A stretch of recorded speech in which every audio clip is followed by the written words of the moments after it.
इशिता नहीं सो रही शार्दुल के साथ। पराये आदमी के साथ कैसे सो सकती है? ये मेरा ही शार्दुल है।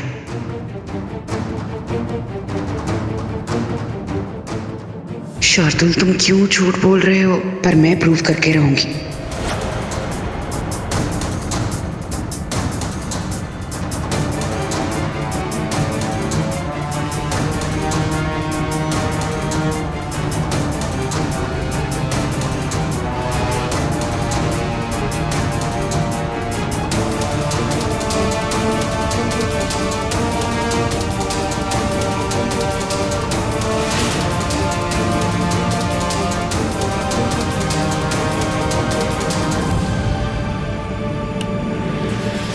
तुम यहाँ क्या कर रही हो नताशा?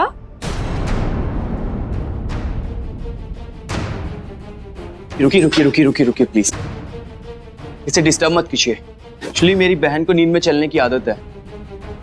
वो इसे खुद नहीं पता ये क्या कर रही है। जब से शार्दुल गायब हुआ है तब से आदत बढ़ गई है और डॉक्टर ने बोला है कि उस ट्रॉमा की वजह से ये सब ऐसा हो रहा है। ये सब पॉसिबल भी है? हाँ, आप देखिए उसने अय्यर हाउस और आपका दरवाजा खुला छोड़ा है। स्लीप वॉकिंग में ऐसा होता है।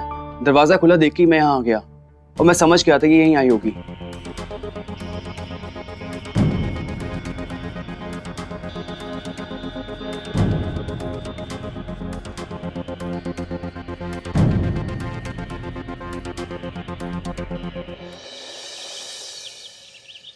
सोचो, वो नताशा रमन के कमरे में थी। वो तो अच्छा है मैं टाइम पे पहुंच गई वहां। ये सुनील ना, वो भी पीछे से आया और उसने कहा कि उसकी बहन को नींद में चलने की आदत है, इसलिए वो वहां पहुंची। मैं तो रमन की दवाई चेक करने गई थी कि उन्होंने रात को खाई कि नहीं, तब मैंने उसे देखा वहां। हाय रब्बा, मैनू तो ऐ नहीं समझ आंदा ये लड़की इतनी आसानी से रमन के कमरे में चली कैसे गई। मुझे तो ये सारी बातें सरासर झूठ लग रही हैं। वो दोनों भाई बहन ही झूठ है। भाई, मैं आपको बता रही हूँ, वो लड़की आपको नुकसान पहुंचाने के लिए रूम में आई होगी और जब उसके भाई ने उसको वहां देख लिया ना तो उसने कहानी बना दी कि उसको चलने की बीमारी है नींद में। ये दोनों के दोनों झूठ हैं, एक नंबर के। हाँ शिमा, सिमी बुआ बिल्कुल ठीक कह रही है, मुझे भी ऐसा ही लगता है। और वैसे भी जब हमें सच पता है तो हम क्यों चुप बैठे रहे, इनकी बकवास क्यों सुनते रहे। यू नो व्हाट शिमा, मैं इसी वक्त पार्टी के यहाँ जाके उन्हें कह रही हूँ कि इसी वक्त उन्हें धक्के मार के इस घर से बाहर निकालें। एक मिनट, रिलैक्स। मैं नहीं चाहती कि हम लोग जल्दबाजी में कोई गलती कर दें, so please don't do this. पर शिमा, समझो, उसके पास प्रूफ है, पिक्चर्स हैं, पुलिस उसके साथ में खड़ी है।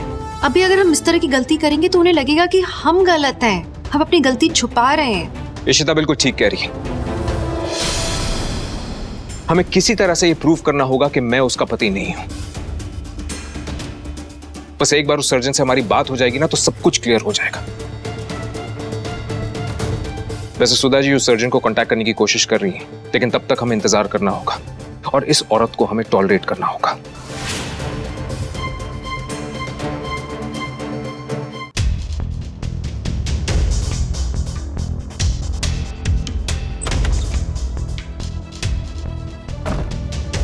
क्या हुआ?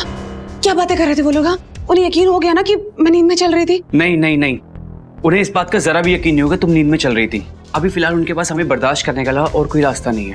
प्लीज, वो लोग हमें नहीं, हम लोग उन्हें टॉलरेट कर रहे हैं। एक तो उन्होंने मेरे पति का ब्रेन वॉश कर दिया, उसे ये यकीन दिला दिया कि वो रमन भल्ला है, और मुझे कहते कि मैं झूठ बोल रही हूँ। पर मैं भी ना, मैं चुप नहीं रहूंगी। शार्दुल को ये मानना पड़ेगा कि मैं उसकी बीवी हूँ। हमें किसी तरह से ये प्रूव करना होगा कि मैं उसका पति नहीं हूं।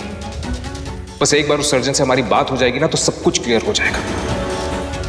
मानना पड़ेगा उसे। मैं अभी जाकर ना उसे। Natasha please, Natasha please wait, काम। नताशा प्लीज, अरे मेरा पति वहाँ है और तुम बोल रहे हो बैठो। नताशा प्लीज वेट, काम। मेरी बात सुनो। मुझे लगता है ना शार्दुल ये पैसे की चकाचौंध देख के बहुत बदल गया है, और शार्दुल बन के उसे क्या मिल रहा था? कुछ भी नहीं। और अब देखो, मिस्टर रमन भल्ला इंडस्ट्रीज का CEO, बहुत बड़ा आदमी, पैसे वाला आदमी, इसीलिए शार्दुल रमन बन के खुश है। नहीं, शार्दुल ऐसा नहीं है। वो ऐसा कभी कर ही नहीं सकता। मैं कुछ भी करूंगी पर ये साबित कर दूंगी कि वो मेरा पति है, मेरा शार्दुल है। बस मुझे ये DNA टेस्ट करवाना है, और उसके लिए मुझे उसका बाल, नाखून, सलाइवा, ऐसा कुछ भी चाहिए। देखना, एक बार ये डीएनए टेस्ट हो गया ना तो प्रूव हो जाएगा कि शार्दुल मेरा पति है।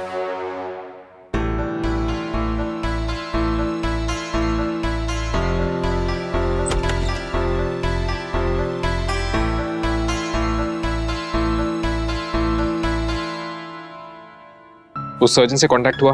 आई एम सॉरी रमन, बात यह है कि मैंने काफी मैसेजेस तो भेजे, लेकिन उस सर्जन को कांटेक्ट करना बहुत ही मुश्किल हो रहा है, क्योंकि विपासना में वो किसी के कांटेक्ट में रहते ही नहीं, unless and until it's really urgent.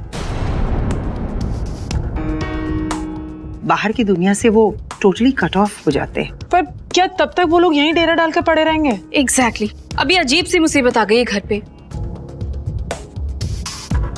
हमें और भी ज्यादा केयरफुल रहना होगा जब भी वो पापा के आसपास होगी। रूही, तुम तो जानती हो ना मैं ये चाय नहीं पीती, आई ड्रिंक ओनली कॉफी। सो मेरी वाली कॉफी लेकर आओगी ना? अरे ऑफ कोर्स आंटी। मैं आप लोगों से यही कहना चाहती हूँ कि इन बातों पर हम ज्यादा ध्यान ना दें। I mean, why should we see the negative side? Positive चीजों पर हम ध्यान देते हैं। एंड राइट नाउ एजेंडा में ये है कि रूही और करण की शादी हो जाए। कहीं ऐसा ना हो कि इन लोगों के चक्कर में हम अपनी तैयारियां भूल जाए। मॉम, ये सब इतना सिंपल थोड़ी ना है। पापा को इतना बड़ा थ्रेट है, कोई आके कह रहा है कि वो उनके पति है, इसका मतलब वो कहना चाहती है कि पापा रमन भला ही नहीं है।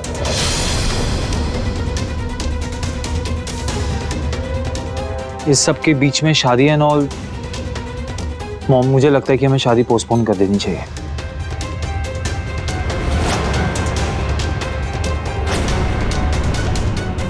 क्यों पोस्टपोन क्यों करेंगे? आई कैन अंडरस्टैंड बेटा।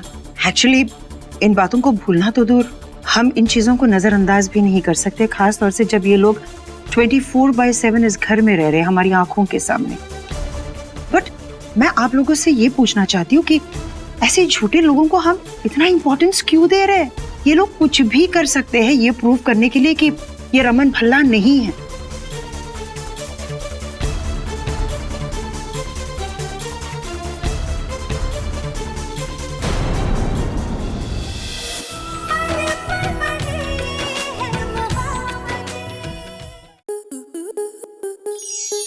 स्टार प्लस के ऐसे ही और बेहतरीन लम्हे देखने के लिए सब्सक्राइब करें हमारे YouTube चैनल को।